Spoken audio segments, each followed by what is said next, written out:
et bienvenue pour ce nouveau numéro du Journal des Biotech. Un numéro un petit peu particulier cette fois-ci puisque nous aurons deux entretiens. En premier, nous recevions Jean-Claude Morel, président du directoire de Médécis, et le second entretien sera consacré à Shefali Argawal, nouvelle PDG d'Onxeo, le Journal des Biotech. C'est parti.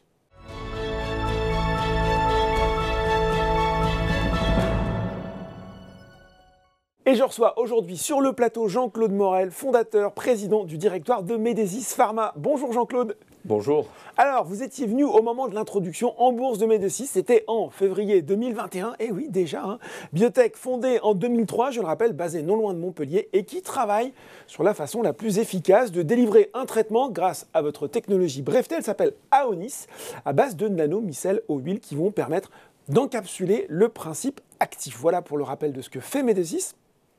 Est-ce que vous pouvez peut-être nous rappeler brièvement, Jean-Claude, sans doute mieux que je ne l'ai fait, l'intérêt et les applications de cette technologie? Alors en fait, cette technologie de microémulsion, elle a l'avantage majeur, comme vous le disiez, c'est que ça permet, on encapsule dans un système des micelles qui sont infiniment petits. Elles font 3 nanomètres, le millionième du millimètre. Et donc on a un liquide dans lequel donc, il y a cet actif. Le liquide est déposé dans la bouche. Oui. Transporté par des lipoprotéines, qui est le système physiologique de transport, entre autres du cholestérol, pour les amener dans les cellules. Et notre produit circule donc dans le sang et libéré ensuite dans toutes les cellules, directement à l'intérieur des cellules. C'est-à-dire qu'on résout en plus le problème du passage des barrières cellulaires, puisque un des problèmes d'administration des molécules et des actifs, c'est cette difficulté de passage. Donc, à partir d'une administration dans la bouche, on délivre complètement à l'intérieur des cellules, ce qui permet d'avoir une activité thérapeutique très forte avec des doses très basses de produits. Ouais, donc une administration simple et en plus efficace. On va bien sûr parler de l'actualité de Médécis et des différents projets en cours, mais on ne peut pas vraiment passer à côté de cette annonce récente qui a provoqué une réaction incroyable du marché. On est le 5 avril, vous publiez un communiqué de presse qui explique que vous souhaitez accélérer le développement de vos produits antinucléaires. Et là, le cours progresse de plus de 127% dans la journée. Déjà, vous vous attendiez à une telle réaction boursière? Alors, j'ai de la peine à faire un commentaire, n'ayant aucune expérience de la bourse. Donc, j'ai trouvé intéressant que notre produit crée un intérêt. Voilà, ça oui. L'intérêt aussi, c'est qu'on venait de réactiver en fait tous ces 3 programmes sur lesquels on a travaillé depuis 2015, 2016, 2017, 2018 et qui étaient restés dans un tiroir du fait qu'on avait annoncé que c'était la fin des centrales nucléaires en 2030 et que les guerres nucléaires, ça n'existait plus. Donc à l'annonce de la reprise des centrales nucléaires, on a redémarré nos projets et on a déposé donc courant février des demandes de financement auprès du ministère. Bon, il faut donc maintenant parler du fond. On se doute bien sûr que dans ce contexte de tensions géopolitiques exacerbées, ça fait forcément dresser l'oreille et pas que des investisseurs. Qu'est-ce que vous pouvez justement nous dire cette fois-ci sur les médicaments en cours de développement? Je crois qu'ils sont au nombre de 3, si ma mémoire est bonne, et la façon dont justement vous comptez accélérer ce développement qui ne se fera pas, d'ailleurs, vous l'avez précisé dans le communiqué de presse, sans financement public. Comment tout ça va se dérouler? Alors, on a donc 3 programmes qu'on a développés depuis. On a démarré en 2015, en fait, en collaboration avec le CEA, laboratoire de radiotoxicologie. On a développé un premier produit pour la décorporation. Donc, le commissariat à l'énergie atomique, pour les gens qui ne connaîtraient pas le CEA. Oui, pardon, commissariat, Voilà, et donc, avec des animaux donc, qui étaient contaminés, on a démarré par un produit pour la décontamination décorporation, ça s'appelle, pour enlever le plutonium. Puisque dans un accident nucléaire, en fait, pour être plus synthétique, il y a une gigantesque boule de feu qui détruit tout. Ensuite, il y a une zone d'irradiation, avec des radiations importantes. Et plus on est proche de la source, plus les gens qui sont irradiés meurent en quelques minutes, quelques heures ou quelques jours. Et ensuite, il y a l'explosion dans l'atmosphère de radionucléides, donc des éléments radioactifs. Il y en a un certain nombre. Et les éléments majeurs, c'est le plutonium et le césium. Il y a aussi l'iode qui est bien connu. Et donc, on a travaillé un peu sur... Alors, décorporation du plutonium. Il existe déjà un produit aujourd'hui pour décorporer qui est utilisé dans les centrales, qui est le calcium des TPA, mais il est administré en perfusion intraveineuse lente. Donc, quand on a 3 ou 5 personnes contaminées, c'est facile. Quand on en a 100 000 ou 500 000 ou 1 million, c'est pas possible. Donc, Notre produit, en fait, a la même activité que le produit en intraveineux, mais on le met dans la bouche, il est dans un flacon, dans un placard stable à température ambiante, et donc, dans la mesure où il est dans les stocks, on peut traiter autant de personnes qui sont contaminées. On a ensuite le césium, de la même façon. Donc le césium a une spécificité en plus, il se fixe dans les muscles, il a une spécificité de fixation en particulier dans le muscle cardiaque. Et on a vu, après Tchernobyl, quantité d'enfants petits ou jusqu'à l'adolescence qui ont développé des pathologies cardiaques graves.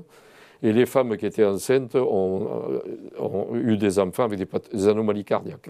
Donc le césium, il existe un produit mais qui est très difficile à administrer, qui est buvable, mais il en faut des quantités importantes, il n'est pas soluble, difficile à administrer aux enfants.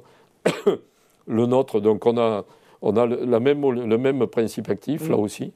Par contre, on a, avec 100 fois moins de cet actif, on a une efficacité 5 fois plus rapide. D'accord. Et donc, on a montré qu'on moins et ça marche mieux. Voilà. Ouais. On est 5 fois plus actif avec 100 fois moins de produits, parce que c'est un produit qui a des effets secondaires. Et donc, nous, dans les quantités qu'on a, on sait qu'on n'a pas de problème dessus. Et puis ensuite, on a un troisième produit, donc en radioprotection. Celui-là, on l'a développé en collaboration avec l'IRBA, qui est l'Institut de recherche biomédicale de l'armée. Donc, on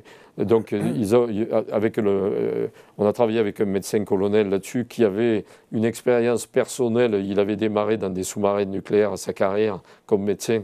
Et avec l'angoisse qui est un accident sur un réacteur, puisque le moindre problème d'irradiation, tout le monde meurt, il n'y a aucun traitement. Et donc on a développé un produit qui n'a aucune toxicité et qui en plus donc, a permis sur toute une série de modèles animaux de montrer que quand les animaux sont irradiés ou tous les animaux meurent dans la semaine, on en sauve la moitié. Sur ce qu'on appelle DL50, uniquement la moitié meurt, on les sauve tous. Donc on ne sauvera pas tout le monde, mais on a un vrai traitement pour traiter des personnes irradiées. Bon, 3 produits, forcément, on a envie de connaître la suite. Quand est-ce qu'ils pourraient être disponibles ? Vous avez expliqué, là aussi, dans le communiqué de presse, que le cycle de développement de ces produits, il est un peu différent, et pour une bonne raison. On ne va pas s'amuser à irradier des gens pour savoir, effectivement, pour faire des essais. On parle ici d'une étude de pharmacocinétique et de tolérance. Voilà, comment va se passer la suite ? Comment va se passer cette accélération ? Voilà, alors dans la mesure où on a validé déjà l'activité des produits sur toute une série d'études animales, on n'a pas de démonstration chez l'homme, évidemment, puisqu'on n'irradie pas, on ne contamine pas. Donc, il nous reste une partie de développement pharmaceutique pour préparer un développement industriel. Il y a des normes internationales là-dessus. On sait faire, mais bon, ça n'est pas fait aujourd'hui. Et ensuite, pharmacocinétique pour suivre l'actif, pour valider, c'est une nécessité, je dirais, dans le développement. Et ensuite, une étude de tolérance sur des volontaires sains. Alors, pour des molécules nouvelles, c'est jusqu'à 400 ou 500 volontaires sains. Par contre, pour des molécules bien connues, et en particulier les produits qu'on utilise, les actifs sont très connus depuis longtemps, a priori, on pense que ce sera entre 50 et 100 volontaires sains qui seront traités pendant un mois pour montrer qu'il n'y a aucune toxicité, qui permet après que les stocks stratégiques achètent les produits et les gardent. Voilà. Alors, il y a un coût, évidemment, pour tous ces développements. Et globalement, on est sur une enveloppe pour les 3 produits autour de 12 millions d'euros. D'accord. Pour développer les 3. Pour développer les 3. On est sur 4 millions par produit. Un est un peu plus avancé, un petit peu moins, mais globalement, on est sur une enveloppe de ce type-là. Et sur 18 à 24 mois. D'accord, donc c'est relativement rapide. Donc ça veut dire que les produits, bon évidemment s'il y avait une guerre nucléaire dans les prochaines semaines, nos produits ne sont pas utilisables, heureusement bien sûr. Mais c'est vrai que nos produits peuvent être dans les stocks stratégiques en France et dans d'autres pays, évidemment, puisqu'on envisage donc un enregistrement en France au niveau de l'Europe, et puis aussi on démarrera vers la FDA aux États-Unis dans un deuxième temps. Et donc les produits peuvent être dans les stocks d'ici 2 ans. Ça veut dire, Jean-Claude, que, je reviens sur ce côté pas de développement sans financement public, il y a des discussions actuellement avec le ministère de la Défense, avec les autorités publiques pour justement poursuivre le développement de ces médicaments ? Alors oui, on a déposé donc les dossiers à une structure qui a été créée qui s'appelle le guichet Innovation Défense, qui est pour tous les sujets qui touchent à la défense. On a déposé nos dossiers courant février. Et on a eu donc la semaine dernière confirmation par la responsable innovation santé du ministère de la Défense que nos 3 produits les intéressaient. D'accord. Et donc on attend une réunion courante du mois de mai avec tous les experts de la DGA et du service de santé des armées pour présenter nos 3 programmes. Et j'espère que derrière, on va avoir un financement presque total de ces 3 programmes pour les mettre en œuvre immédiatement. Bon, avec donc des développements qui vont arriver, qui sont là pour bientôt.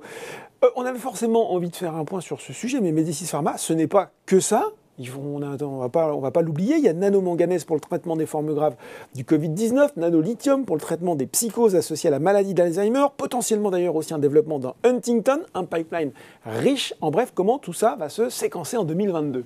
Alors, pour faire un point sur l'avancement de nos programmes, donc le programme clinique Covid, forme grave du Covid, est en cours au Brésil. Donc, les recrutements sont en cours. Les recrutements, au départ, n'ont pas été aussi rapides qu'espéré parce qu'ils n'ont pas un système de protection sociale comme le nôtre et les malades étaient hospitalisés dans un état déjà gravissime. Donc, maintenant, ça se structure un peu mieux, donc les inclusions se sont un peu accélérées. Donc, l'étude est en cours. On pense qu'on aura des résultats en fin d'été. Voilà, c'est ce qui est prévu au niveau de... Il y a 120 malades qui vont être inclus, c'est en cours. On n'a pas une maîtrise dans une épidémie de cette approche, mais a priori, on est dans des conditions pour avoir des résultats fin d'été, au mois de septembre. D'accord. Ensuite, on a notre programme avec le nanolithium pour traiter donc, les psychoses associées à la maladie d'Alzheimer, mais aussi, ça c'est après 3 mois de traitement, mais plus globalement, un traitement d'1 an qui permettra de voir si on modifie également l'évolution de la maladie. Et donc là, les premiers malades vont être inclus début mai. Il y a eu quelques longueurs administratives de mise en route sur 6 CHU en France. D'accord. Et donc, on devrait avoir les résultats de la première phase après 3 mois de traitement autour de la fin de l'année. Et ensuite, 9 mois plus tard, sur l'évolution globale de la maladie.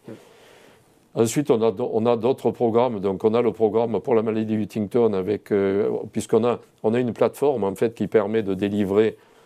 J'ai parlé des produits nucléaires, on a parlé du lithium et du manganèse, qui permet de délivrer des petits ARN interférents pour modifier l'expression des gènes. D'accord. Et donc, là-dessus, on a un développement en cours pour la maladie de Huntington.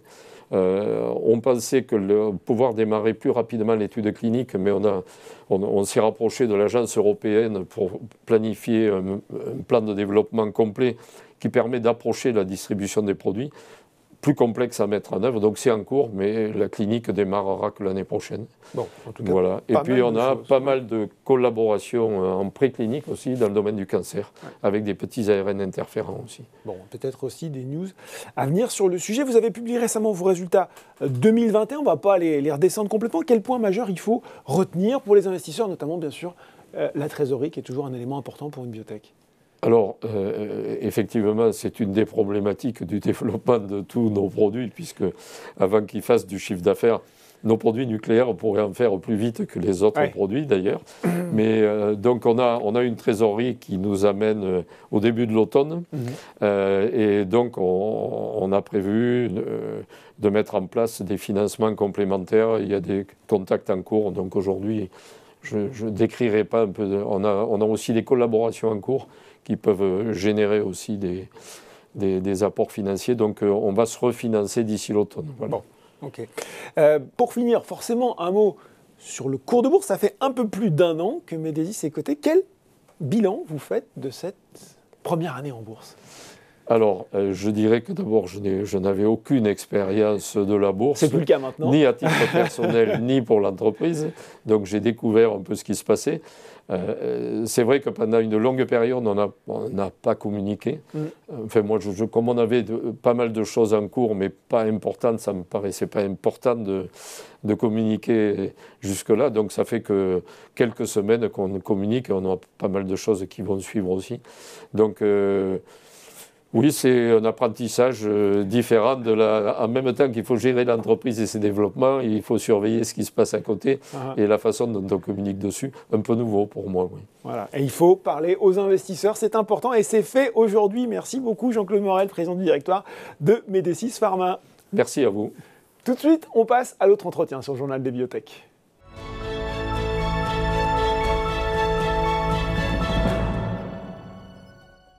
Et j'ai le plaisir de recevoir pour ce second entretien Shefali Agarwal, PDG d'Onxeo. Bonjour Shefali. Good morning. Alors, vous parlez en anglais, pas encore couramment le français, mais ça va venir. Je vais vous poser moi les questions en français, mais vous allez bien sûr y répondre en anglais. Shefali, vous avez été nommée présidente du conseil d'administration d'Onxeo. C'était en juillet dernier. Et début mars, eh bien, vous avez ajouté à cette fonction celle de directrice générale. Vous succédez à Julien Miara, qui est directeur chez Invus SAS et qui est lui devenu directeur général par intérim. C'était en janvier dernier, en remplacement de Judith Gressier. Question peut-être aussi simple qu'essentielle pour commencer. Expliquez-nous les raisons de cette évolution de gouvernance et le fait que vous occupiez désormais cette fonction de PDG finalement plutôt rare au sein d'une biotech française. Comme vous le savez, j'ai rejoint Onxeo depuis un certain temps, environ 18 mois, pour aider la société à développer sa vision et à mettre en place les moyens nécessaires à la poursuite de ses développements, notamment en clinique. J'ai été nommé président d'Onxeo en juillet de l'année dernière et ai pu observer son évolution depuis, tant au niveau de l'entreprise elle-même qu'au niveau stratégique. Nous sommes aujourd'hui arrivés à un stade où nous allons pouvoir mettre à exécution nos ambitions cliniques. Pour ce faire, nous avons besoin d'une équipe de direction capable de mener l'entreprise vers un développement à l'international, à la fois aux États-Unis et en Europe. Onxeo a énormément d'expérience dans les inhibiteurs de PARP, une des priorités principales de la plateforme que nous développons. De mon côté, je suis à la base cancérologue et médecin de formation et j'ai pu participer et permettre l'approbation de nombreux médicaments, dont le niraparib, un inhibiteur de PARP utilisé dans le traitement du cancer de l'ovaire. Les membres du conseil d'administration se sont réunis après délibération sur ce qui pourrait bénéficier le plus à l'entreprise. Il a été décidé que je prendrais la direction de l'entreprise. C'est un point important car au bout du compte, notre objectif est d'aider le patient tout en créant de la valeur pour les actionnaires. Ce changement a eu lieu pour que nous puissions faire évoluer l'entreprise vers cet objectif, pour créer une nouvelle vision pour Onxeo et emprunter la meilleure voie possible pour que nous puissions enfin aider les patients, pour que nous puissions enfin faire progresser cette entreprise et la pousser vers une présence à l'international, à la fois aux États-Unis, en Europe, notamment en France. Si vous cherchez à comprendre plus précisément pourquoi nous avons choisi de fusionner les deux titres, c'est surtout lié au statut vers lequel la plupart des entreprises de biotech se dirigent aujourd'hui, une seule personne à la fois, président et directeur général. Nous pensons que cela garantit une meilleure efficacité, notamment par l'absence de conflit entre les deux entités. Cette personne peut ainsi faire avancer l'entreprise et je pense que c'est ce que nous envisageons avec cette décision. Question importante, est-ce que vous allez, Shefali, vous installer en France? Est-ce que vous êtes en France? Are you gonna settle in France to run Onxeo? Tout à fait, nous emménageons en famille avec mon mari et mes deux filles âgées respectivement de 8 et 4 ans. Nous allons nous installer à Paris et je dirigerai Onxeo d'ici. Je pense qu'il est essentiel que je sois physiquement présente en France pour assurer le bon fonctionnement de la société. Notre objectif principal reste d'établir la présence d'Onxeo à l'international, mais en tant que PDG, je dois être sur place pour aider les équipes et être en mesure de faire avancer les choses pour concrétiser la vision que nous avons pour cette entreprise de biotechnologie. Vous êtes présidente, vous l'avez dit, depuis un peu moins d'un an, ce qui vous a permis, j'imagine, de bien assimiler les forces et peut-être aussi les faiblesses d'Onxeo avec la casquette de directrice générale. Vous avez les leviers opérationnels en main. Quelle feuille de route, which strategy, vous allez désormais tracer pour la société? Quelles sont vos 2-3 grandes priorités stratégiques pour Onxeo et bien sûr le développement d'Acidna? What is your main focus, your main strategy for Onxeo in the months, years to come? C'est une question très importante pour la société. Nous réfléchissons actuellement à un plan à court terme, à 1 an, à 3 ans et enfin un plan à 5 ans. Notre vision à court terme consiste essentiellement à établir la présence d'Onxeo à l'international. Nous voulons renforcer les équipes en France, à Paris, consolider notre présence ici, développer la plateforme de recherche, travailler très étroitement et accroître les échanges avec de grandes institutions comme l'Institut Curie, essayer vraiment de valoriser notre plateforme. Nous souhaitons également renforcer nos équipes aux États-Unis et dans d'autres pays. Une fois que nous aurons établi notre présence à l'international, nous pourrons commencer à développer les médicaments issus de la plateforme d'Onxeo, tant aux États-Unis qu'en Europe. You think there's an interest for international investor in Onxeo? Absolument, je pense même qu'Onxeo peut présenter un intérêt tout particulier pour eux. Je pense qu'une entreprise qui établit sa présence à l'international est capable d'attirer des investisseurs américains ou des investisseurs d'autres pays en dehors de la France. Nous sommes de fait en train de constituer une équipe dotée d'une solide expérience en développement clinique et des médicaments et dont l'expertise principale consiste justement à faire approuver des médicaments. Une équipe forte est à mon avis un des principaux atouts d'une société pouvant sans sauter de l'enthousiasme des investisseurs. En parlant de l'équipe, justement, nous voulons vraiment aller de l'avant. Nous voulons prendre cette plateforme développée par Onxeo et aller de l'avant dans le développement de nos médicaments afin d'obtenir l'approbation en Europe comme aux États-Unis et de mettre ces produits à la disposition des patients le plus rapidement possible. C'est notre deuxième objectif. Le troisième, c'est rendre l'entreprise stable financièrement. C'est un point essentiel pour nous assurer que nous disposons de la marge de manœuvre suffisante à la gestion et développement de la société pour mener à bien toutes ces grandes choses que nous voulons faire. Et pour ça, il faut assez de cash. Enfin, je pense qu'il sera important d'intégrer d'autres composés innovants ou d'autres plateformes au sein du portefeuille de programmes d'Onxeo afin que nous ayons toujours un plan de secours. Ainsi, nous serons toujours en mesure de retomber sur nos pieds en menant un deuxième ou troisième programme si notre première piste de développement ne porte pas ses fruits et nous ferons parvenir ces autres produits ou médicaments innovants aux patients. Shefali, you're American, you're from Boston. Do you think it's arousing excitement about specifically American investors for Onxeo? C'est très possible, oui. Je pense qu'Onxeo a beaucoup d'atouts très intéressants, tant pour attirer des talents et consolider ses équipes aux États-Unis que pour attirer des investisseurs. La transition à l'international est de manière globale toujours une étape très excitante pour une petite entreprise française ou non. D'ailleurs, nous avons déjà reçu de nombreuses demandes à la suite de ma nomination de la part d'investisseurs américains et d'autres pays. Et c'est vraiment passionnant. Parce que lorsque vous savez que vous avez bien mené votre projet par le passé, je pense que c'est quelque chose que les investisseurs français ou d'autres pays peuvent comprendre lorsqu'ils décident de participer au développement de la société. J'espère en tout cas être la dirigeante capable de porter la vision d'Onxeo et de faire avancer cette plateforme. As you said, cash is important. Les liquidités, c'est important pour une biotech. Onxeo annonçait qu'elle avait reçu un nouveau financement souscrit par les actionnaires historiques Invus et Financière de la Montagne, un montant de 12 millions d'euros, sous la forme d'une émission d'actions nouvelles, 8 millions d'euros, et d'une émission d'un emprunt obligataire convertible. C'était pour 4 millions. Et vous avez une visibilité financière jusqu'au deuxième trimestre 2023. Qu'est-ce qu'il va falloir délivrer, selon vous, d'ici là, et notamment en 2022 ? Je pense que ce financement est un premier pas important. Cependant, je ne dirais pas qu'il est suffisant pour tous nos développements. Comme vous le savez certainement, tout développement clinique et stratégique demande de l'argent. Ce financement, c'est donc une première étape vers l'accomplissement de nos objectifs, à savoir le lancement d'un essai en Europe et aux États-Unis. À ce sujet, nous avons progressé aux États-Unis avec la tenue d'un meeting pre-IND qui constitue la réunion avec la FDA avant de déposer une demande IND. Pour rappel, l'IND est la demande d'autorisation permettant de commencer une étude aux États-Unis. Notre objectif est donc de lancer une étude américaine avant le premier médicament, avec le premier médicament cette année, et nous y travaillons déjà. La trésorerie est également très importante pour recruter la bonne équipe, pour obtenir les bons produits sur la bonne plateforme et pour pouvoir développer les futurs médicaments d'Onxeo. Nous voulons in fine mener simultanément plusieurs types d'études de phase 1, de phase 2, de phase 3 et tout cela nécessite de l'argent. Okay, so what appointment you can give to the investors watching us today in 2022? En 2022, je dirais que notre objectif principal sera de maintenir la stabilité financière de la société et de poursuivre nos développements existants. Poursuivre nos développements, cela signifie notamment que nous voulons recruter la bonne équipe. Et c'est un de mes principaux objectifs en tant que PDG. Nous voulons également exposer une vision claire aux investisseurs et présenter rapidement nos perspectives de développement pour l'année prochaine, les 3 prochaines années et les 5 prochaines années. Je pense revenir rapidement auprès de nos investisseurs pour exposer ce plan pour qu'ils comprennent ce que nous voulons exécuter. Ensuite, nos objectifs seront de développer nos médicaments pour les patients et de créer de la valeur pour les investisseurs. Je souhaite réellement travailler en étroite collaboration avec les équipes pour concrétiser cette vision et créer de la valeur pour les actionnaires. J'espère pouvoir revenir devant vous dans 1 an et vous dire que j'ai atteint, grâce à cette vision, tous les objectifs que nous voulions atteindre. And next time we do the interview in French, then I guess. J'y travaille, je prends des cours de français et cela me ferait très plaisir. Merci beaucoup, Shefali Argawal, PDG, nouvelle PDG d'Onxeo. Merci beaucoup. Thank you so much and merci beaucoup. Le journal des biotech, c'est fini pour aujourd'hui. On se retrouve dans 2 semaines pour un prochain numéro.